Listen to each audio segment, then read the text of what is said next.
Good morning and welcome, Alex, to our Testify podcast. Good morning. What's your last name? Simule. Simole. Simule, kind of French name. It sounds a little bit like similar.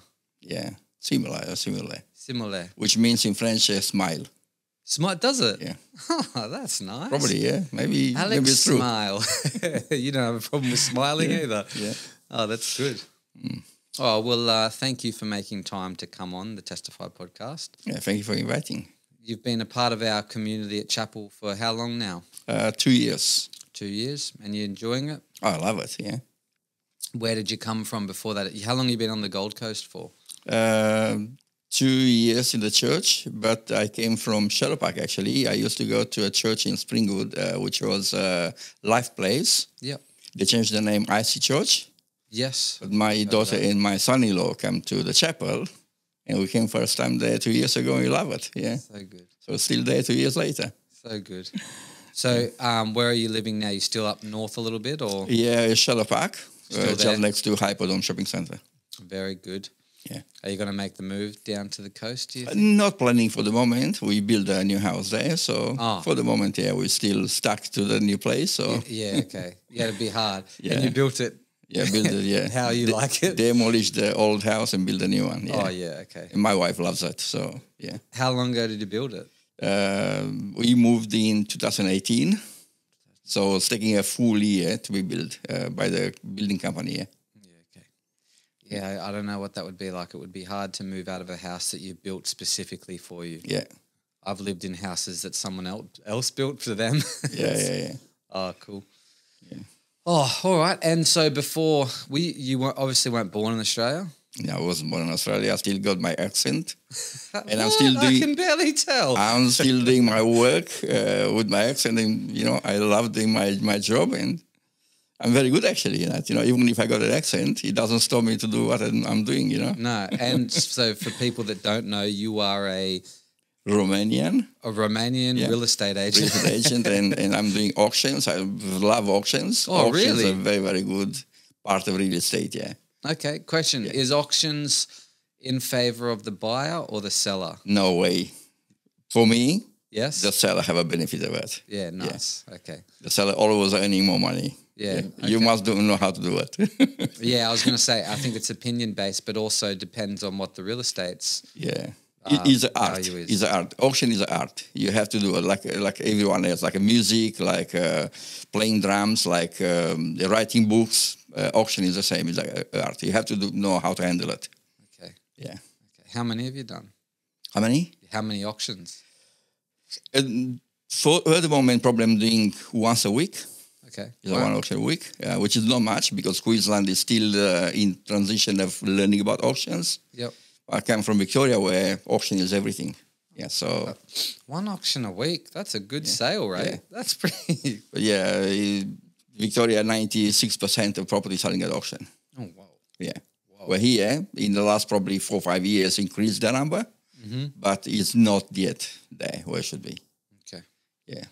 All right. Where in Romania were you born? I don't know anything about Romania. North country, very close to Ukraine border. So we have from our place to Ukraine border maybe another 120 k's.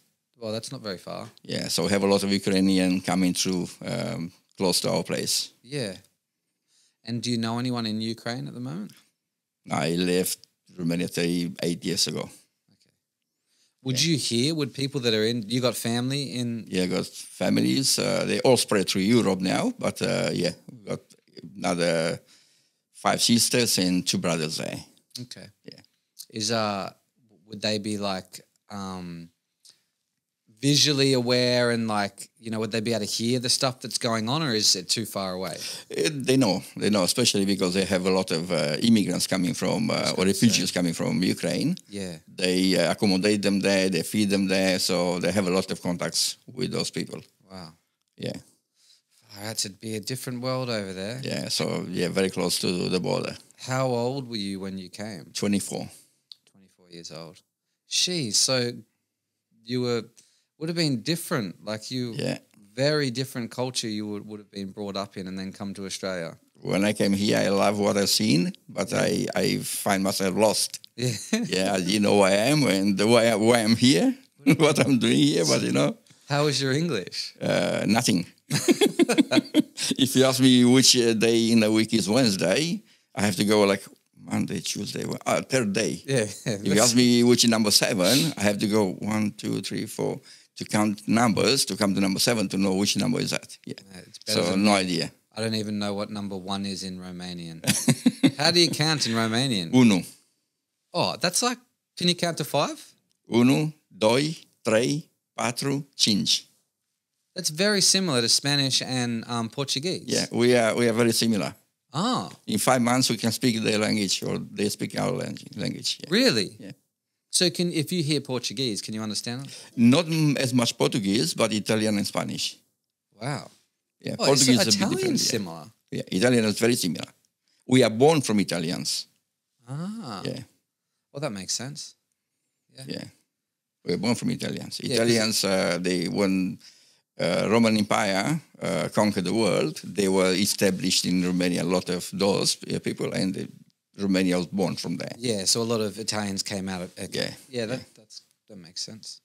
Well, interesting fact. Do you know what a Maremma sheepdog is? No.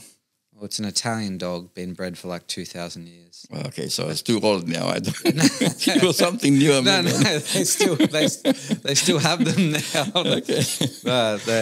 I just learned about it in the last couple of weeks, so I'm looking at getting a dog. Okay. And they've been bred in Italy for over 2,000 years, and they're like... They're still there. Yeah, when they're in Australia. They're amazing dogs. They look like a Labrador kind Okay. of...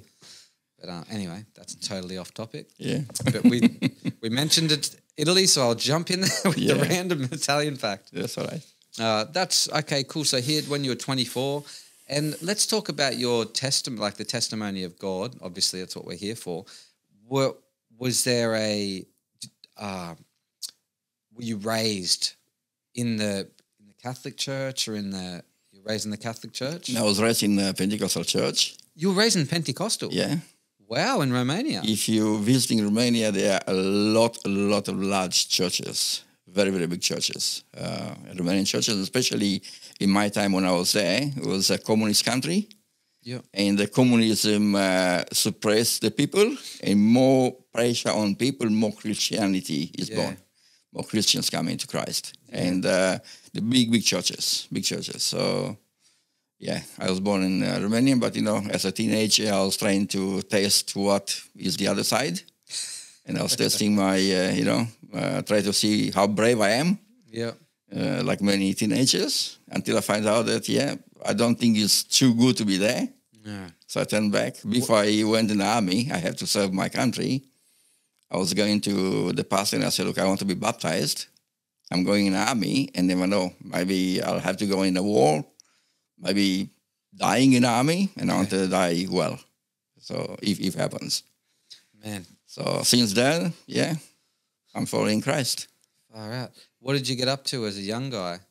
I ask because I'm interested in all do you watch movies at all? Yeah, sometimes, with my family. A lot of the time in like these action movies, I don't know, maybe John Wick, maybe I got this wrong, but like they always go through like Romania and like there's always like hectic gangsters and is it actually like that? Like why? Why do they always portray Romania as like hardened criminals like Russia? Is it accurate? They created movies under the communism and they made like a lot of fight, a lot of wars, because these were allowed to do. Okay. So there's not movies like you see in the West. They have a specific target of what kind of movies can make. So Americans say, okay, let's go communist countries because they know how to play. Yeah, okay. Yeah. So are people pretty cold over there? That's the picture I get, like very cold. Cold season, cold weather, but not people. No.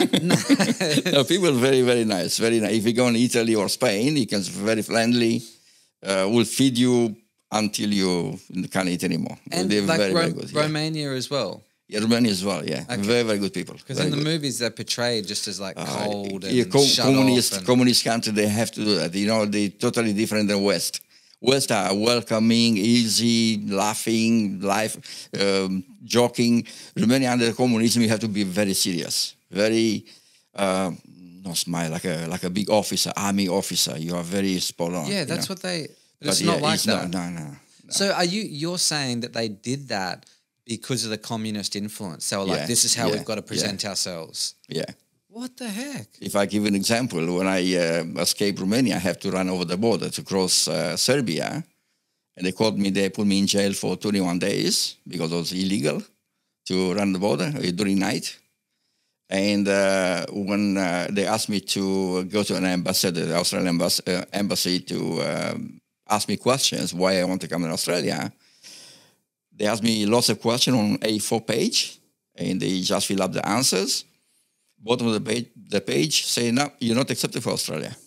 And I said, why? I said, no, we can't tell you. It's just not accepted. So I went back in a waiting room. People asked me, what happened, Alex? You're looking faded. You're looking yellow. What happened? I said, no, they don't accept me. While waiting there, the translator come back after me and said, Alex, come back. The ambassador call you back. So I went back and said, why are you so serious? Why are you not smiling? Why are you not laughing? I said, sir, I'm coming from a country where you're not allowed to smile. You're not allowed to, if a supervisor telling you something, you have to say, yes, sir. You can't smile. You can't laugh at something. You have to be serious, like a soldier. I said, you're accepted for Australia. So I think what I believe was happening. I declared that I'm a Christian. And I think he put me on test. I want to see how good Christian this man is. If he's getting mad and upset and swearing, and I want to see. Oh. So I was very calm, if you can tell me why I'm not accepted, just to know if I'm applying to a different country, and maybe I pass the test, and he called me back, so yeah, you're accepted. Man, can we back up? You said you crossed the border at night. Like, tell me, I don't even know what that would look like. We live from my country to Serbia border about 560 km. That's the distance to travel. Distance, yeah. And so you're 24 years old. 24. Married with my wife and the baby at 4 weeks old. And they were with you? Left them behind. Left them behind. And took off with another 3 brother-in-laws and another two young guys. As like a mission to get out? Like a group of men, 2 men which were on the border. They knew the area. They knew the area during day, but during night, no. During night, we got lost. We crossed the border once, we crossed back again. So can you imagine, you're crossing Serbia, you come back in Romania. That's funny. Yeah. That's extremely funny. But the fact that you're crossing a border, you're leaving your wife and kids. So there was no going to an airport, booking a ticket, flying out.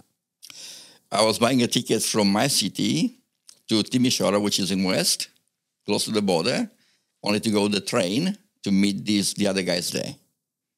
With the other guys, we had a car going closer to the border, and from that place, probably another 60 km, we were walking during night only. During day, we were hidden in a cornfield. Nobody to see us because the soldiers were everywhere. People can dob you into the police if they see you around. They can see that you're a stranger. They can see you're not from there. And the police coming, they can shoot you, they can kill you. The dogs are eating you alive. And just a lot of people being killed on the border. And this is because the Romanian government, at the time, it was communism. Yeah. So you're not allowed to leave. You're not allowed to leave. You only can leave with passport in the communist countries, like Russia, like Bulgaria, like Serbia, like Hungary at the time. But you couldn't escape to go on west. They're very against Western country, like Australia, America, German, Western German, and so on. Not allowed. This is like a history lesson for me right now. I didn't pay attention in school. Yeah, people don't understand what communism means. But communism is very, very strange. Yeah. And I don't want to say too much, but what they planning to have nothing and be happy is communist system, which we had there. Yeah, I've heard a little bit about China. Demolishing houses and put everybody in the blocks of apartments. Yeah, have nothing and be happy. So kind of that concept. So 24 years old, you are a believer. I was a kid, young. Yeah. I know some 24-year-olds that barely have jobs, let alone a family and escaping out of a communist country. I just want to back up a little bit. You've been baptized and you went into the army for your country. How long were you in the army for? 1.5 years, 18 months. And I was baptized at 19. You're baptized at 19. Was God more than just ticking a box of like salvation and like a backup plan? Was there a relationship at that point? Yes, always God was my first. Even when I was a bit rebel, I was drinking. This is what I was doing, drinking with friends and get drunk twice, not too much, smoking. But God always was there. Even sometimes I told the friends, don't worry about church. I was just like faking. I knew church is the place to be. And I said, don't worry about God. God is somewhere far away. But I was just kind of be brave myself, But I knew God is there. Wow. And just because, when you're drinking and you don't control yourself, you can say anything. Yeah. But you can say a lot of lies. Yeah. It's just not true. Oh, you don't even need the drinking to tell a lot of lies. But God always was there and always protecting. Yeah. So what gave you that faith? Was there a encounter or was it just a... Yeah. I never missed going to church. I always go to church. Even if I was a rebel, I was going to church. And after the church, I was going, playing with my friends and drinking and get drunk and so on. But at one stage I said, I'm destroying my life. And one day I'll die. And I'm dying in this situation. I know God is there. God wants me to be on his side. Why am I wasting my life? So I get closer and closer and closer. And I love churches. I love going to prayer meetings, and I said, yep, that's it. I have to turn back to the church. And my father knew the life I was living, and he wasn't very comfortable. My father was a pastor of the church, and not very happy that I'm taking different directions. And I said, my life is my life. I'm doing whatever I want with my life. But at the end, I said, it's not fair for me to make my father upset. And I know God is there and waiting for me. So I just turned back and I was going to the pastor say, I want to be baptized because I'm going in the army and you never know what's happening in the army. I want to be well with God. Yeah. Wow. And since then, 40 plus years later, still there, still serving God. I love it. I'm in Bible college, coming here tonight again, 7:00. Man. Yeah. All right. And you've obviously... I think it's safe to say you've seen God work in your life in many ways. Oh, yeah. Which we can hear about. Yeah, you have experience with God almost every day. Yeah.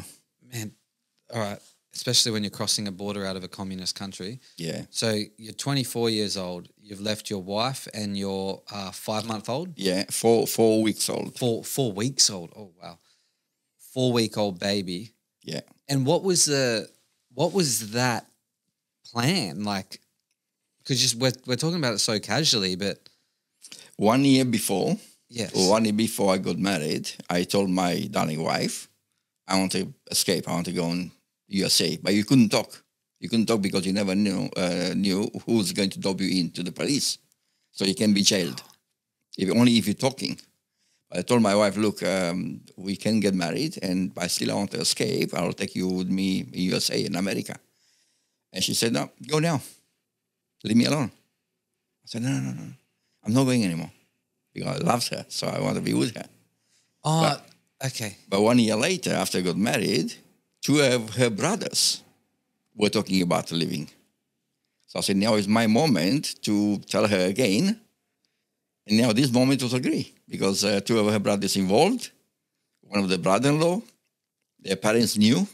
I said, okay, yeah. If God opening the door for you, why not? And so she would have felt more safe you going Yeah. because you're going with her brothers. So Yeah. you're gonna.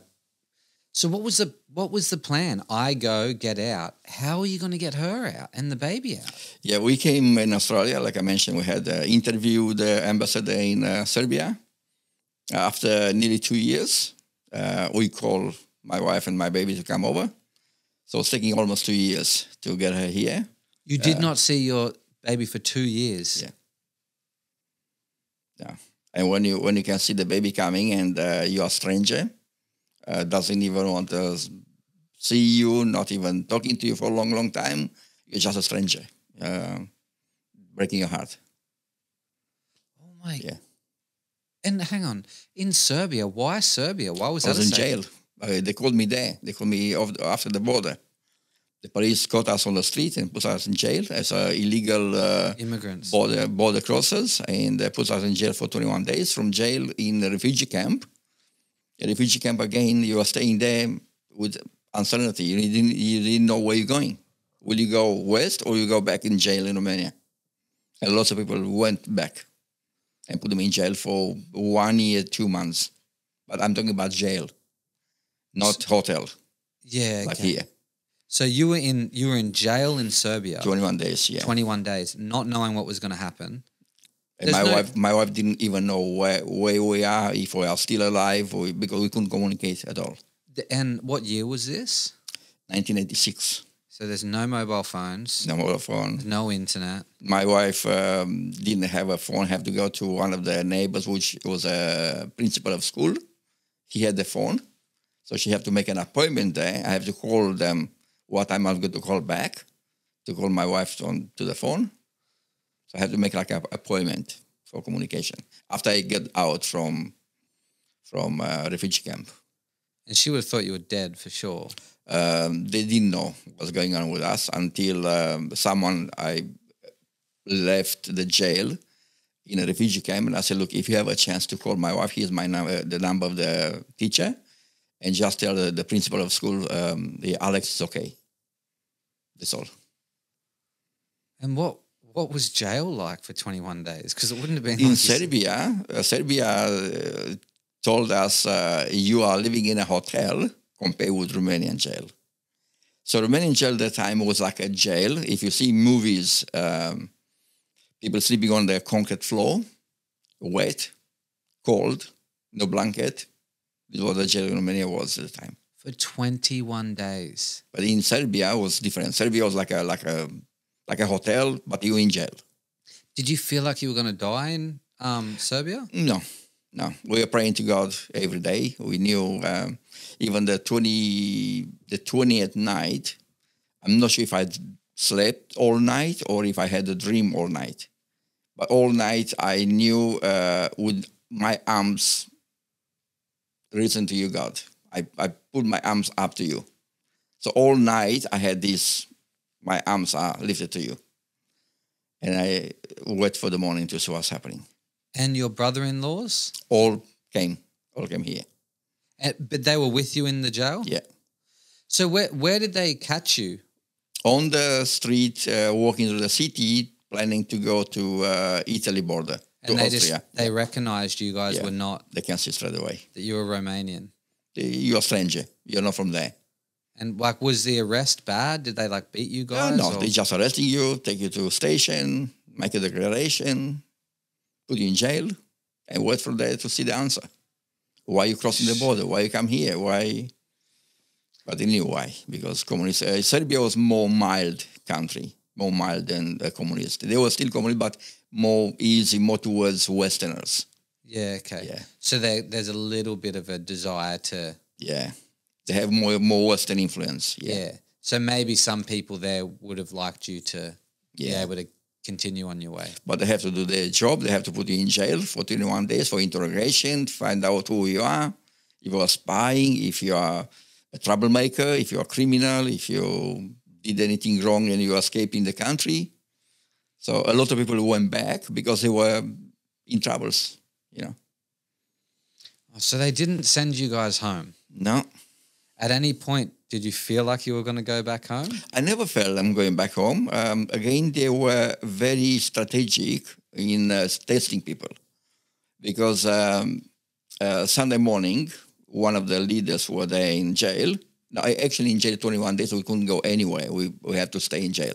But after we left for refugee camp, one of the leader from the refugee camp came to us, and we had like a big group of people, hundreds of people there, and asked us, who wants to go to church? So if you are Christian, you go into church. If you're not Christian, you... And lots of people here say, yeah, we want to go. First time to get out, you know. So I went to church, Pentecostal church, and next Sunday went to Baptist church because they had the translator there, translating in Romanian language. But the following Sunday, I went back to Pentecostal church. So from there on, every time I went to Pentecostal church. One day, when we came back from the church, there were about 3 big buses in front of the camp, refugee camp, like 74-seaters buses. Where was the refugee camp? In Serbia, in Belgrade, yeah. Okay, so from the jail to the Serbian refugee camp. Yeah. Was that the hotel, or was that like a pretty? It was like a refugee camp, like a camp. You are staying there. Only you can go out with a ticket. And come back, yeah. Staying in like what, tents? Huts? No, it's like a rooms, like a kind of jail rooms, like 30, 40 people in a room with beds on top of each other. In like a concrete building? Yeah. Like 2 stories, 3 stories? It was single story with multi beds in a room. Yeah. So literally like a jail? Like a jail, yeah. You only can get out if they give you a ticket to get out, but you have to come back. Otherwise, you'll be fined and maybe sent back. Jeez. So when they ask if anybody want to go to the church, many hands go up. Yeah, we want to go to church. Yeah, get me out of here. Yeah. And one Sunday, when we came back from the church, there were 3 big buses in front of the refugee camp in the parking. And call us all in a group and say, if you hear your name called, step forward. So they have a lot of names called.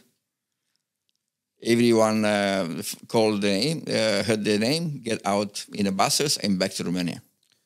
Oh, man. Yeah.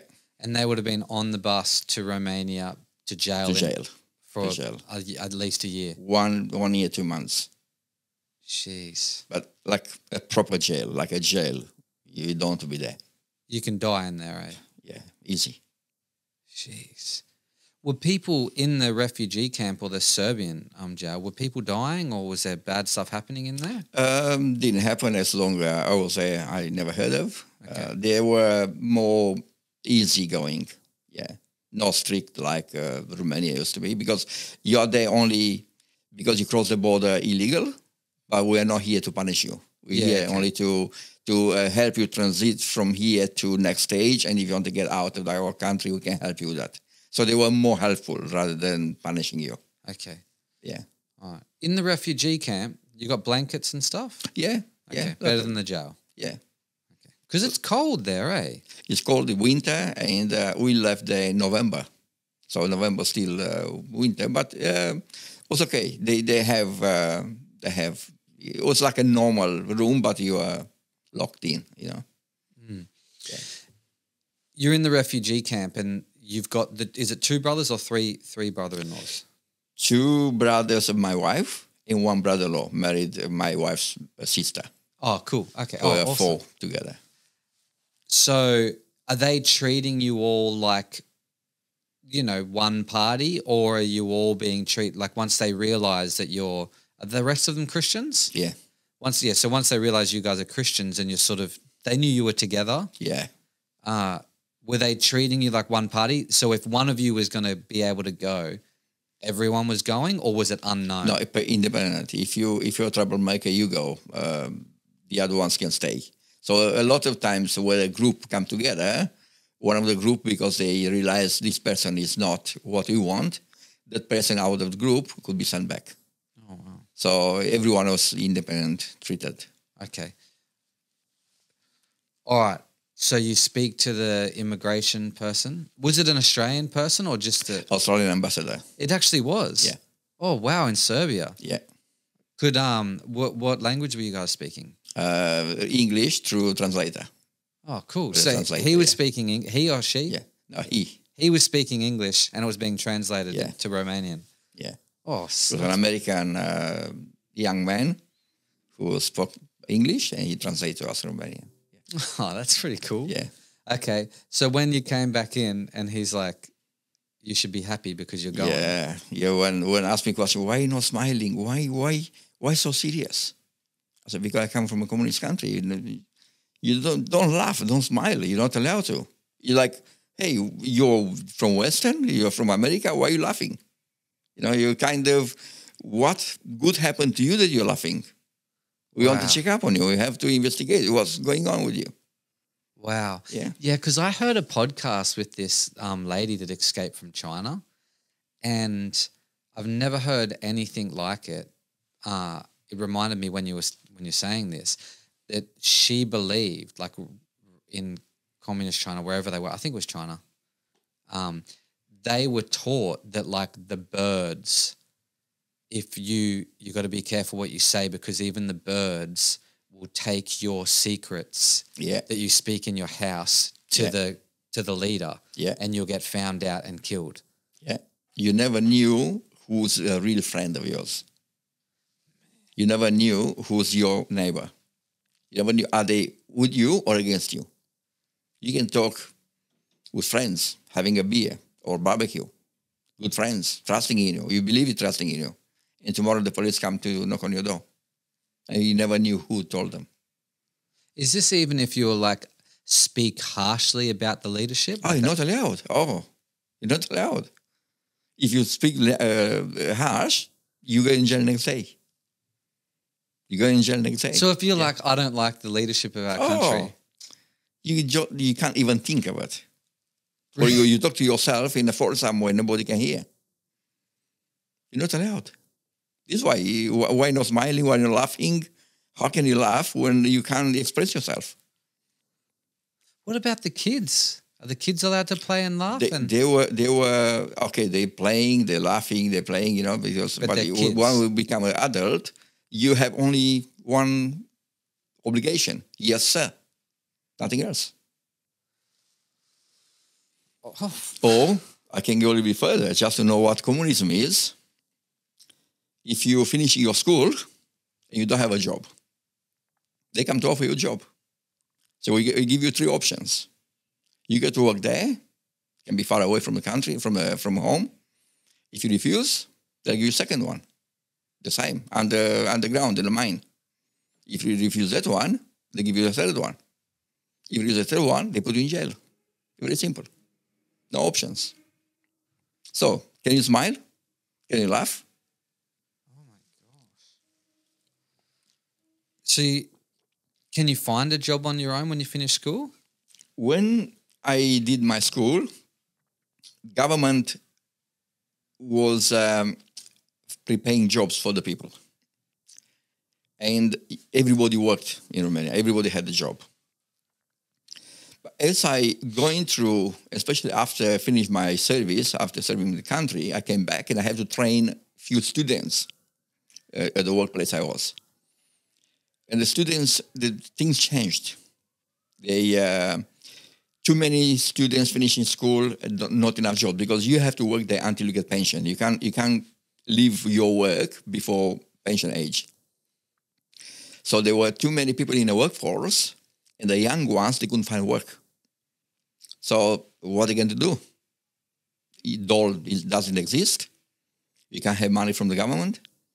You have to do something, but you have to get out of your comfort zone, from your home. You have to go maybe kilometers, hundreds of kilometers to work for government somewhere, farming or something else. So students didn't have a chance to do, and that time, spark in my mind, I'm not going to live in this country anymore. I'm going to escape. I can't live this lie. Because the president of the country said, this, what the president doing for young generation is creating a future. And I said, it's an all lie. It doesn't exist. How can they say in a newspaper and news that creating a future for the young generation when the young generation have no future? Yeah. And what happened? Students finish school, no jobs. If you're walking on the street, anytime, the police can stop you on the street, ask you for ID. Where are you working? I'm not working. Okay, tomorrow morning you come to the station. We give you jobs. So you go to the station, and they give you 3 options, like I said. Underground in mining, or farming somewhere probably 300-400 kilometers away from home. You just finished school. You may be 18, 19, 20. You're young. Not even know what life is about. You breaking away from your family to go somewhere 400 kilometers away. And if you refuse all 3 options, they put you in jail. And you're working for free for the government. They're building blocks of apartments, working in a farming. In jail anyway. In jail, yeah. So they worked. Yeah. If you accept one of the if you agree to one of the options, are you paid? You're paid. Okay. You're paid, yeah. And you can buy a house and and build. All right. Yeah. Is it the same now? Now it's changed. It's a democratic country, but like in many other countries, government is taking the money, most of the money, and if anything left, well, the people can share. But the democracy, the communists figured out. Democracy sometimes is good, it's but just as good. When abusing, it's too much. Crank the taxes, baby. Yeah. Wow. So I can see a difference in your perspective instantly, and why you can be happy with this country, welcoming you here and hugging you and open doors for you and give you opportunities. So bring your family over. Do you just experience God in everything? Yeah, definitely. And I don't judge people living here because they have a good life. But many people, when you explain, they don't understand the lifestyle you had. Or they don't understand North Korea, what going through. Or even Russia. Russia probably still, Sorry, it wasn't China, it was North Korea. Yeah. The lady. Yeah, it wasn't China, it was North Korea. Sorry. So people there, I can feel what they're going through. We did the same. You're not allowed to talk to your not even allowed to listen to radio from outside the country. We had a radio program called Freedom Europe. You have to close yourself in a cupboard somewhere to open it very, very slow. Nobody can hear, and just listen to Europe. Wow. What Europe have to say about the Western countries. If they find you that you have that channel, they will confiscate the radio and even can put you in jail. You're not allowed to have $1. $1 is a foreign money. You're not allowed. You can go in jail for $1. You're not allowed to have Deutschmarks. What's that? Deutschmarks, German, Western German money. Jeez. Not allowed to have it. Right, so being here, so you've been here since you're 24, a lot's happened. What is some pivotal things in your walk with God and the development of your faith here? Because there's no struggle here, not compared to that. I mean, there is, but in comparison to what you've been through. Yeah, what's your faith walk here been like? Has it been, I mean, I know, and you said you see God in everything because you're just blessed here. It's like, it's so good. I've got everything. I'm free. Has that hindered your faith, or has it grown your faith? Like, never been affected my faith. My faith is the same, maybe even growing, because as you go in age, you growing your faith because you must get closer to God. Yeah. You know. But I never struggling, whatever, how can I call it, with my faith. I knew when I left Romania, we went to a praying meeting, and one of the prophets said, your door is open, walk to the door, but don't forget, when you get in the other side, don't forget that I was helping you to get there. Wow. So always this one stayed with me. Always. God was with me and with me every single moment, every single day. Yeah, I can't, just delete it. He's there. He's there. Every step of the way I'm making it, he's there with me. Wow. Yeah. It's beautiful, Alex, because this morning on the way here, I was just driving, looking out my window and contemplating, and I'm like most of us in this country, in like the Western world, we need an experience. And we expect God to like come down in some supernatural way and reveal himself and show us him. But I don't hear that in your walk.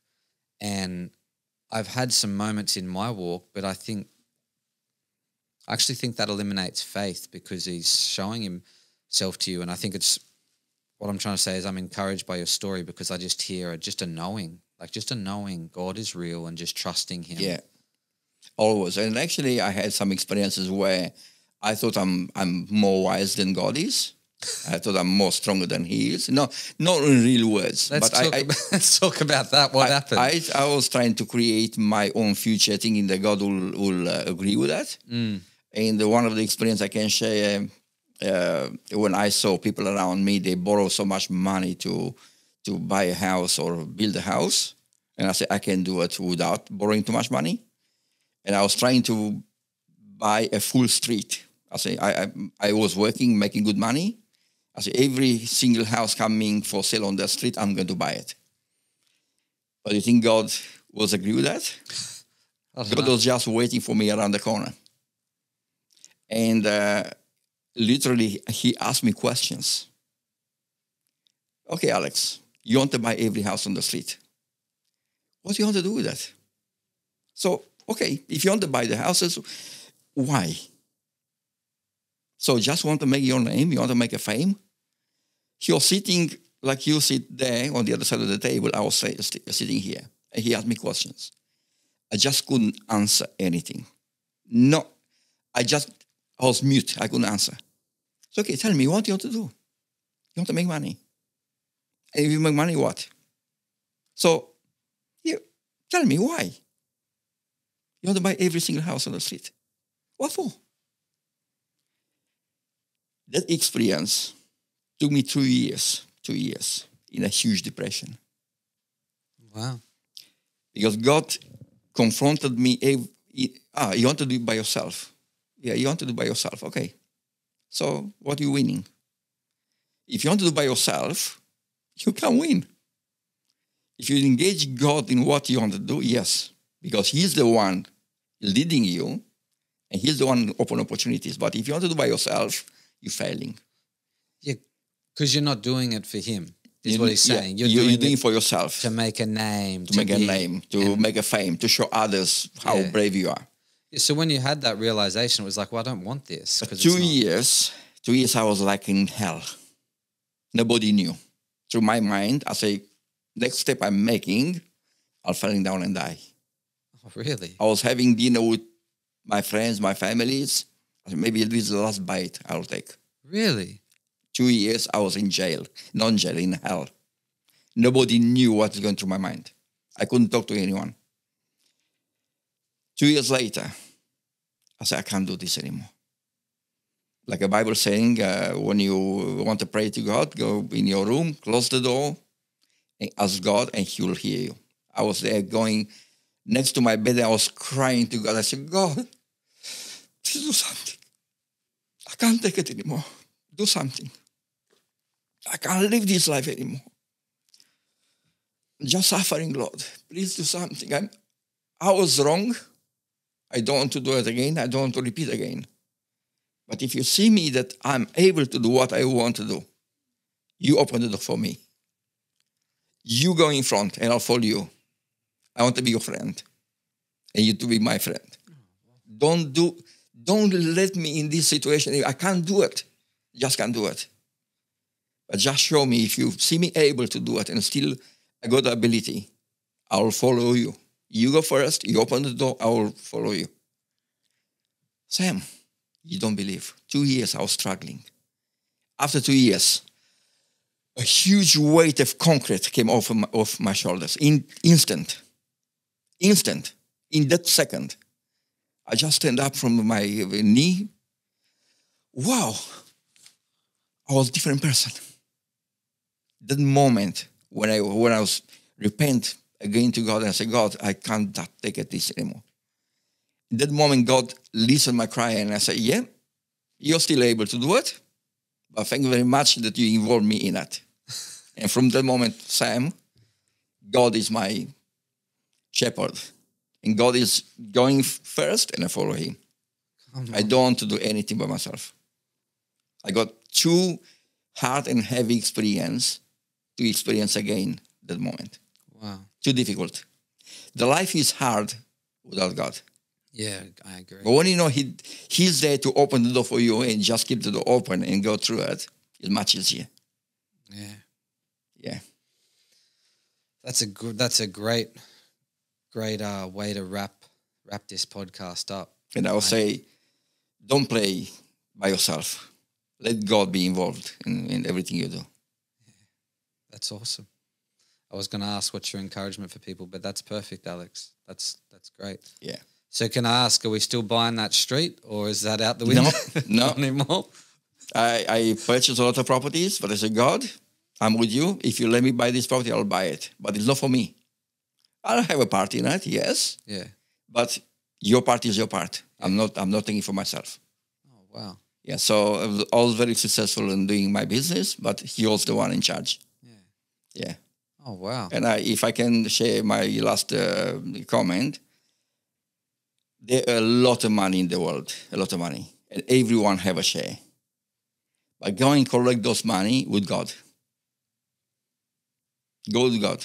And as much God will allow you to take it.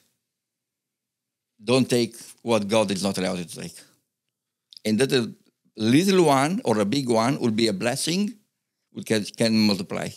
Come on. Yeah, be with God, and God will open the door for you. Now, I'm telling everybody, I'm doing training for people to invest in real estate and so on. And I always say, if someone installing a door, they know how big the door is. Someone installing a window, they know how big the window is. When God is opening the window in heaven, he's not opening only a little bit. He's opening large. And the blessings coming from there, they're huge. Yeah, come on. So I believe the blessings from God are much more powerful than any other blessings you can create. Yeah, come on. Including money, you know? Including money, including everything. Yeah. We want the blessing of the financial blessing.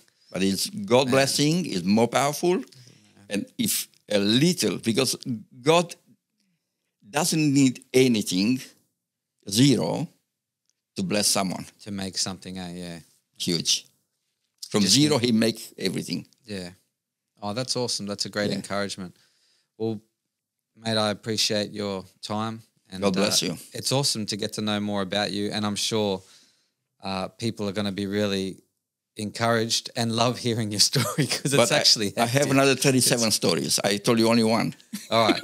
Let's book it in. years. Let's book in part two next year, all right? So I say every year I have a story. So 37 stories more. I'll take you. We'll have you back on every year. Awesome, mate. Part of my life, yeah. Thanks for making time. God bless him. Appreciate you. Cheers. Okay.